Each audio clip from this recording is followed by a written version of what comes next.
मेरी ज़मीन है ग्राम चौरसी आवास में, 1 बीघा 12 बिस्वा 1556 खसरा नंबर और 4.5 बिस्वा कुआ जिसका रकबा 4.5 बिस्वा उसका आनुपातिक भाग मेरे पिताजी ने 1973 में खरीदी थी। मेरी ज़मीन पर 3 दिन पहले ये नगर निगम की जयन कामना और जो है वीरेंद्र वालिया और उसका बेटा पुनीत वालिया, अमित वालिया, ये लोग 15-20 लोगों को इकट्ठा करके लेके आए और इन लोगों ने हमसे हमारी बाउंड्री वाल जो 6 फुट ऊंची थी और 60-70 फुट लंबी दीवार को उन्होंने तोड़ दिया। जो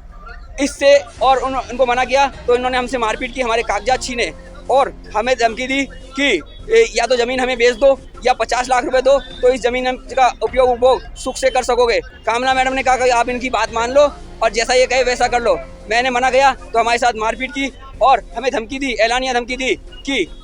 आपके साथ भी जैसे रूपनगढ़ हत्याकांड हुआ वैसा ही कुछ कर देंगे हम, और मैं अगर गलत हूँ तो मुझे नोटिस देते, मैं अगर गलत हूँ तो मेरी ज़मीन और जो पास में नाले की ज़मीन है जो चौरसी आवास से आ रहा है और आना सागर कैचमेंट एरिया में मिलता है और थोक तेलियान का 357 नाले में मिलता है, उन दोनों नालों की ज़मीन को नपवा लिया जाए और मेरी ज़मीन को नपवा लिया जाए और उसके क्षेत्रफल की गणना करवा ली जाए तो दूध का दूध पानी का पानी हो जाएगा। और ज़मीन में कितने मकान बनवाए हैं ये इन भूमाफियाओं ने इस सारी ज़मीन को बेच के आज अरबपति करोड़पति बन गया है। मैं सरकार से चाहता हूँ कि ईडी और इनकम टैक्स डिपार्टमेंट वालिया और इसके गिरोह के घरों पे छापे मारे तो इनके पास अवैध अकूत संपत्ति मिलेगी अरबों खरबों की। हमारा एक निवेदन है, आज हम ज्ञापन देने के लिए एसपी साहब के पास यहाँ आए थे। एसपी साहब की गैर मौजूदगी में एडिशनल एसपी को राजपुरोहित साहब को ज्ञापन दिया गया है। एक आदमी के साथ अन्याय हुआ है, एक बंधु के साथ, वैश्य समाज के किसी बंधु के साथ अन्याय हुआ है, उसको लेकर के सारा समाज आक्रोशित है। इवन जयपुर से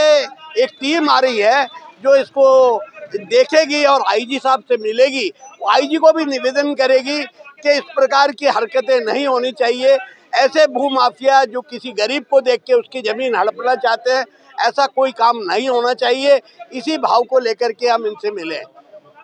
देखिए, अभी आपको पता है परसों के दिन जो है वो हमारे समाज के जो है एक बंधु है, परिवार है, जो कमज़ोर तबके का परिवार है हमारे समाज का, वो उसको जब सूचना मिली कि उसकी ज़मीन के ऊपर कुछ भूमाफिया जो है वो अतिक्रमण करने की कोशिश कर रहे हैं और उसको वो देखने के लिए जब आप पहुंचा तो उसने देखा कि वहाँ पर निगम के जो अधिकारी हैं, कामना रावत जेईएन, जेसीबी, निगम की जेसीबी, वो वहाँ पर मौजूद थी और उसकी जो बनी हुई दीवार थी जो 2014 में उसने बनाई थी उसको तोड़ रहे थे। जब उसने उस पर आपत्ति दर्ज की कि आप इस दीवार को क्यों तोड़ रहे हो, ये तो ज़मीन मेरी है, आप इस ज़मीन में क्यों आए, तो उन्होंने कहा कि इसमें आपने मलबा डाल रखा, मुझे उसके मलबे की सफाई करने के लिए यहाँ पे आए हैं क्योंकि आप अतिक्रमण कर रहे हो। जबकि ये सरासर झूठ है। 2014 के अंदर ही उन्होंने वो दीवार बनाई थी, सिर्फ इसलिए बनाई थी कि वहाँ पर ऑलरेडी अतिक्रमण करने की कोशिश की जा रही थी, जिसको उन्होंने दीवार बनाकर रोका। जिनके वैध पूरे के पूरे कागजात इनके पास में है, ये हाईकोर्ट से केस जीते हुए हैं, सीमांकन ज्ञान का इनको वो आदेश मिला हुआ है। उसके बाद उन्होंने वो दीवार का निर्माण करवाया और दीवार जो है 2014 से वहाँ पे मौजूद थी, परंतु वहाँ पे जो स्थानीय पार्षद है, वहाँ के जो भूमाफिया हैं, उनकी गहरी नज़र उस भूमि के ऊपर है।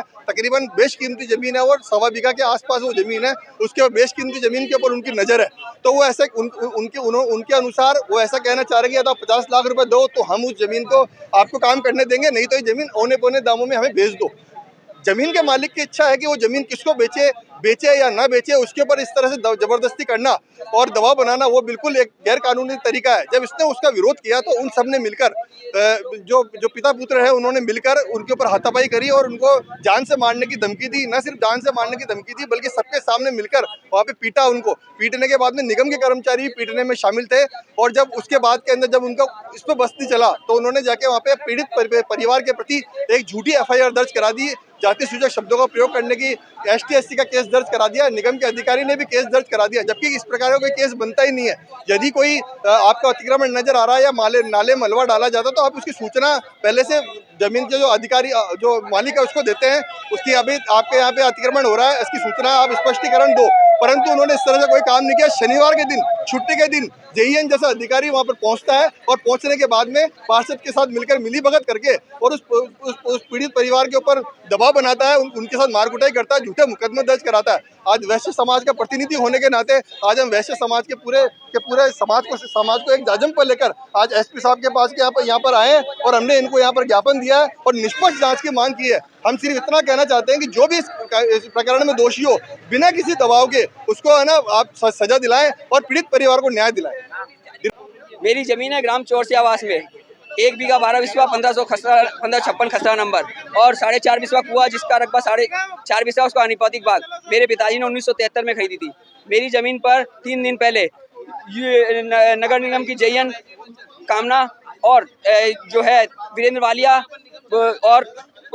उसका बेटा पुनीत वालिया, अमित वालिया, ये लोग 15-20 लोगों को इकट्ठा करके लेके आए और इन लोगों ने हमसे हमारी बाउंड्री वाल जो 6 फुट ऊंची थी और 60-70 फुट लंबी दीवार को उन्होंने तोड़ दिया। जो इससे और उनको मना किया तो इन्होंने हमसे मारपीट की, हमारे कागजात छीने और हमें धमकी दी कि या तो ज़मीन हमें बेच दो या 50 लाख रुपए दो तो इस ज़मीन का उपयोग सुख से कर सकोगे। कामना मैडम ने कहा कि आप इनकी बात मान लो और जैसा ये कहे वैसा कर लो। मैंने मना किया तो हमारे साथ मारपीट की और हमें धमकी दी, एलानिया धमकी दी कि आपके साथ भी जैसे रूपनगढ़ हत्याकांड हुआ वैसा ही कुछ कर देंगे हम, और मैं अगर गलत हूँ तो मुझे नोटिस देते, मैं अगर गलत हूँ तो मेरी ज़मीन और जो पास में नाले की ज़मीन है जो चौरसी आवास से आ रहा है और आना सागर कैचमेंट एरिया में मिलता है और थोकतेलियान का 357 नाले में मिलता है, उन दोनों नालों की ज़मीन को नपवा लिया जाए और मेरी ज़मीन को नपवा लिया जाए और उसके क्षेत्रफल की गणना करवा ली जाए तो दूध का दूध पानी का पानी हो जाएगा। और ज़मीन में कितने मकान बनवाए हैं ये इन भूमाफियाओं ने इस सारी ज़मीन को बेच के आज अरबपति करोड़पति बन गया है। मैं सरकार से चाहता हूँ कि ईडी और इनकम टैक्स डिपार्टमेंट वालिया और इसके गिरोह के घरों पे छापे मारे तो इनके पास अवैध अकूत संपत्ति मिलेगी अरबों खरबों की। हमने मुकदमा दर्ज कराया, कल हमारा मुकदमा दर्ज हुआ, शिकायत मैंने परसों भी दी थी।